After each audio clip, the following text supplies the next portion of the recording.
Hi friends, welcome to my channel. ఇప్పుడు నేను చదివి వినిపించబోయే చందమామ కథ పేరు పట్నం మొగుడు పల్లెటూరి పెళ్ళాం. చిన్నతనంలోనే తల్లిదండ్రులను పోగొట్టుకున్న కమలాకరుడిని అతని అవ్వ పెంచి పెద్ద చేసింది. అతడికి చదువు సంధ్యలు బాగా అబ్బాయి. ఉద్యోగరీత్యా 4 ఏళ్లుగా పట్నంలో ఉంటున్నాడు.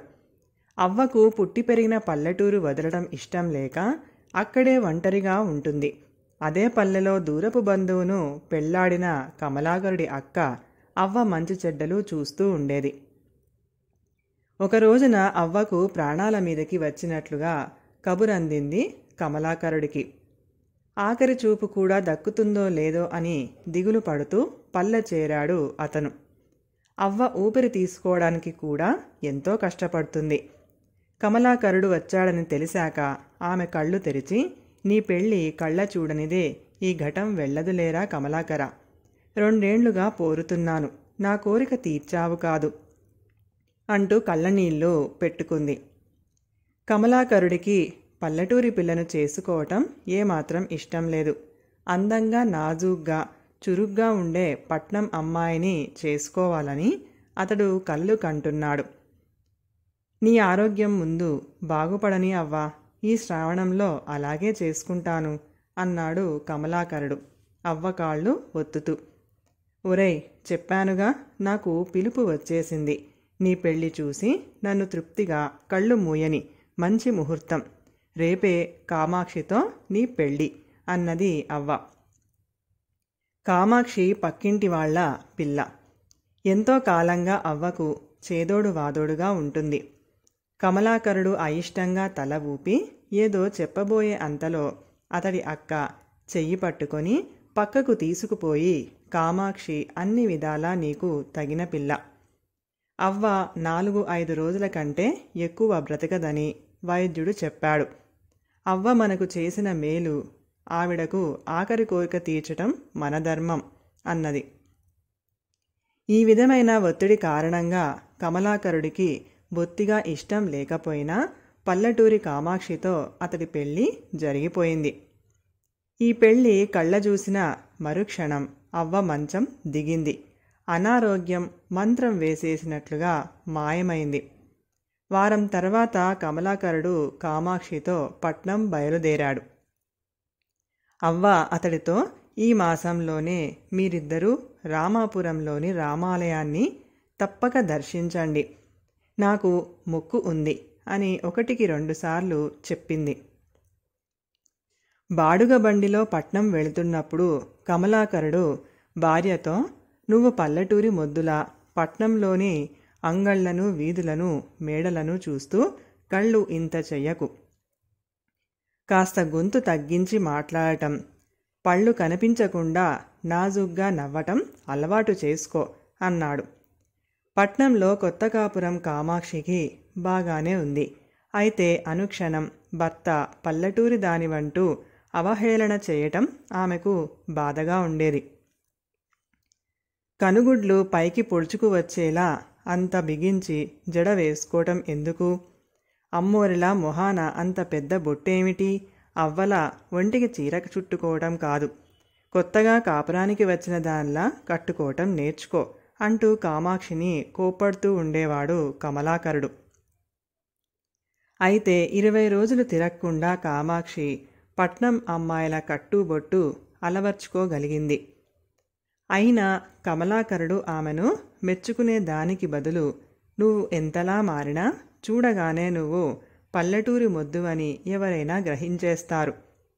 అడ్డమైన వాళ్లందరితో మాట్లాడకు, ముక్కు మొహం తెలియని వాళ్లను ఇంట్లోకి రానివ్వకు, ఇట్టే మోసం చేయగలరు అంటూ ఉద్యోగానికి వెళుతూ రోజూ భార్యను హెచ్చరించేవాడు. వాళ్ళు పట్నం వచ్చి నెల కావస్తూ ఉండడంతో అవ్వ రాములవారి మొక్కు భర్తకు గుర్తు చేసింది కామాక్షి. అవ్వ అనారోగ్యం, పెళ్లి పేర్లతో ఈ మధ్యే 10 రోజులు సెలవు వాడుకున్నాను. నా పై అధికారి పేరుకు తగినట్లుగా ఉగ్ర నరసింహం. ఇప్పట్లో ఇక 1 రోజు సెలవు కూడా ఇచ్చేది లేదని ఖచ్చితంగా చెప్పేశాడు అన్నాడు కమలాకరుడు. కామాక్షి క్షణం ఆలోచించి, మీ పై అధికారి పేరు ఉగ్ర నరసింహం అయితే వాళ్ల ఇలవేలుపు నరసింహస్వామి అయి ఉంటాడు. మన మొక్కుబడి నరసింహస్వామిదేనని చిన్న అబద్ధం చెప్పి చూడండి అన్నది. ఆమె సలహా అద్భుతంగా పనిచేసింది.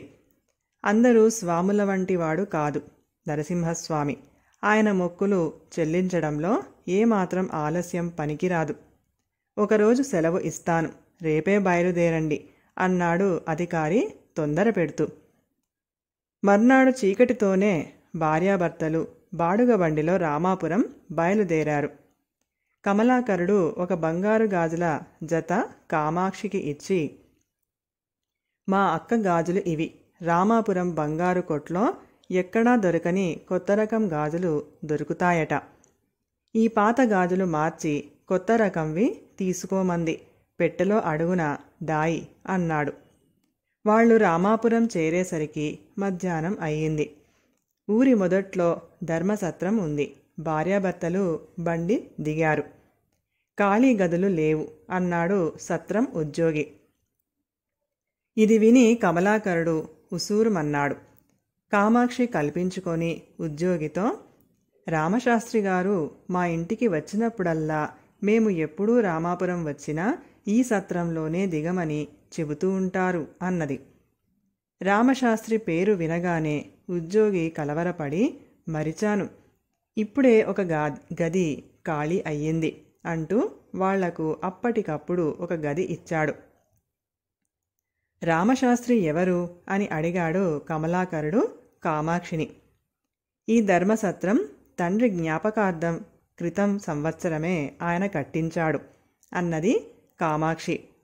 ఆయన నీకెలా తెలుసు అంటూ ఆశ్చర్యపోయాడు కమలాకరుడు. లోపలికి వచ్చే ముందు గోడకు తాపడం చేసిన రాతి ఫలకం మీద అక్షరాలు చదివానులెండి అంటూ నవ్వేసింది కామాక్షి. ఆమె తెలివికి నిర్వెరపోయాడు కమలాకరుడు. వాళ్ళు గబగబా స్నానాలు చేసి గుడికి చేరుకునేసరికి అప్పుడే గుడి తలుపుకు తాళం వేస్తున్న పూజారి, దర్శనం చేసుకోవటానికి ఇక సాయంత్రం రావలసిందే అన్నాడు. నాకు ఒక్కరోజే కదా సెలవు దొరికింది, ఇప్పుడేం చేయటం అన్నాడు ఆందోళనగా కమలాకరుడు కామాక్షితో. ఏం చేస్తాం, దైవదర్శనం మనకు ప్రాప్తం లేదు. అవ్వ ఇచ్చిన కానుకలు లోపల పళ్ళెంలో వేయటం కుదరదు కనుక బయట హుండీలో వేస్తాను అన్నది కామాక్షి పూజారి వినేలా. ఆమెకు తెలుసు, హుండీలో వేసిన కానుకలు గుడికి చెందుతాయి, అదే పళ్ళెంలో వేస్తే పూజారికి దక్కుతాయి. కానుకల మాట చెవిన పడగానే పూజారి చప్పున గుడి తలుపులు తీస్తూ, పాపం దూరం నుంచి వచ్చినట్టుంది, వేగిరం దర్శనం చేసుకోండి అన్నాడు. దేవుడి దర్శనం తృప్తిగా చేసుకుని అవ్వ ఇచ్చిన చిన్న మూట పళ్ళెంలో వేసి భర్తతో బయటకు వచ్చింది కామాక్షి.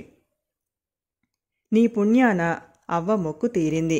ఇంతకు అవ్వ ఇచ్చిన ఆ కానుక ఏమిటి అని అడిగాడు కమలాకరుడు. దీపం ఒత్తులు, ఏవైతేనేం అవసరంలో ఆదుకున్నాయి అన్నది కామాక్షి నవ్వుతూ. ఇద్దరూ పెద్ద వీధిలోకి వచ్చారు. అక్కడ పక్కపక్కనే ఉన్న 2 బంగారు కొట్లను కామాక్షికి చూపుతూ కమలాకరుడు, నువ్వు త్వరగా సత్రానికి వెళ్ళి బంగారు గాజులు తీసుకురా, ఈ లోపల నేను కొత్త రకం గాజులు ఏవైనా ఉన్నాయేమో చూస్తూ ఉంటాను అన్నాడు. కామాక్షి సత్రానికి తిరిగి వచ్చి గాజుల కోసం పెట్టె తెరుస్తూ ఉండగా ఒక యువకుడు వచ్చి, నేను బంగారం కొట్లో పనివాణ్ణి, కొట్టు కట్టేయబోతున్నారు, అయ్యగారు మిమ్మల్ని అడిగి త్వరగా గాజులు తీసుకొని రమ్మన్నారు అన్నాడు. కామాక్షికి అనుమానం కలిగి, గాజులతో పాటు చంద్రహారం కూడా మారుస్తారేమో, అయ్యగారిని అడిగిరా అంది. ఆ యువకుడు కొద్దిసేపట్లో తిరిగి వచ్చి, అయ్యగారు చంద్రహారం కూడా తీసుకురమ్మన్నారు అన్నాడు. వెంటనే కామాక్షి గట్టిగా, ఒరే దొంగ వెధవ, ముందు నీకోసం రక్షక భటుల్ని తీసుకురావాలి అంటూ కేక పెట్టింది. మోసకారి తిరిగి చూడకుండా పారిపోయాడు. వీధిలో తన భర్త తనను సత్రానికి వెళ్ళి గాజులు తీసుకురమ్మనడం విని వాడు వచ్చి ఉంటాడని కామాక్షి గ్రహించింది. తర్వాత జరిగింది విన్న కమలాకరుడు ఆమె తెలివితేటల్ని ఎంతగానో మెచ్చుకున్నాడు. ఈ విధంగా ఒక్క రోజులో పనులన్నీ పూర్తి చేసుకుని బాడుగ బండిలో రామాపురం వదిలి వాళ్ళు తమ ఊరు చేరేసరికి బాగా పొద్దుపోయింది. తమ ఇంటి ముందు బండి దిగి బాడుగ డబ్బు ఇచ్చి బండివాణ్ణి పంపేసి భార్యాభర్తలు తమ ఇంటి ద్వారాన్ని సమీపించేసరికి తలుపుకు వేసిన తాళం కనిపించలేదు. లోపల ఎవరో మసులుతున్న అలికిడి. దొంగలు అంటూ కమలాకరుడు అరవబోయేసరికి కామాక్షి అతడికి సైగ చేసి ఇంటి తలుపులు తడుతూ, అయ్యా, బాటసారులం, బాగా పొద్దుపోయింది, రామాపురం పెళ్లికి వెళ్ళాలి, మెడ నిండా నగలతో డబ్బుతో రాత్రి ప్రయాణం ప్రమాదం, ఈ రాత్రి మీ ఇంట తలదాచుకోనిస్తే తెల్లవారాక వెళ్ళిపోతాం అన్నది. ఆ వెంటనే చింపిరి జుట్టు కోరమీసాల వాడొకడు కిటికీలో నుంచి బయటకు తొంగి చూసి చప్పున వచ్చి తలుపు తీశాడు. కామాక్షి వాడికి చేతిలో ఉన్న పెట్టెను అందిస్తూ, ఇందులో పెళ్లి కూతురుకు ఇవ్వవలసిన నగలు, కొంత డబ్బు ఉంది, జాగ్రత్తగా దాయండి, తెల్లవారి తీసుకుంటాం అన్నది. కోరమీసాలవాడు పెట్టెను అందుకొని తల ఊపుతూ పక్కన ఉన్న గదిలోకి వెళ్ళాడు. వెంటనే కామాక్షి ఆ గది తలుపు మూసి బయట గొళ్ళెం పెట్టి కమలాకరుడితో, మనం దొంగలమని అరిస్తే వీడు అప్పటి వరకు మూట కట్టుకున్న వస్తువులతో దొడ్డిదారిన పారిపోయేవాడు. ఇరుగు పొరుగు వాళ్లను నిద్రలేపితే కోపం కొద్దీ వీణ్ణి తలా ఒక తన్ను తన్ని చంపేస్తారు. గ్రామ తలారీ వాణ్ణి పిలుచుకుని రండి, ఈ వెధవను పెడరెక్కలు విరిచి కట్టి గ్రామాధికారికి అప్పగిస్తాడు అన్నది.